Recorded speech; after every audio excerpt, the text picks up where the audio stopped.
This summit was about strengthening our alliance, meeting the challenges of our world as it is today, and the threats we're going to face in the future. The last time NATO drafted a new mission statement was 12 years ago. At that time, it characterized Russia as a partner, and it didn't even mention China.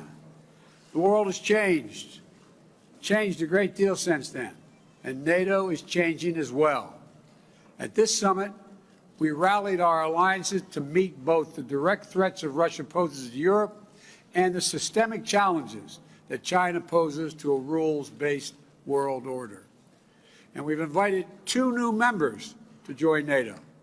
It was a historic act, Finland and Sweden, 2 countries with a long tradition of neutrality and choosing to join NATO.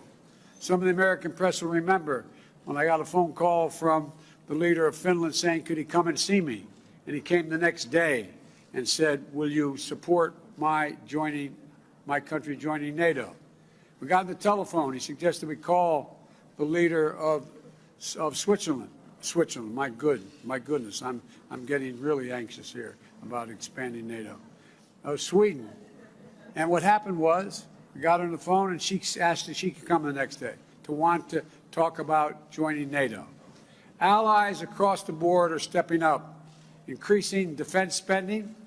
A majority of them are on track for the first time to exceed our 2% of GDP commitment that they make. They agree to spend 2% of the GDP on defense. Look, for example, Germany is committed to spending 2% going forward and announced a special fund for its military of more than $100 billion. Slovakia, the Czech Republic, and the Netherlands have announced they will also meet their 2% commitments.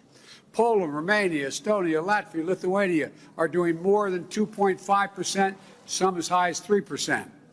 Together, deploying more assets and capabilities to bolster our alliances across all domains, land, air, sea, cyber, and space.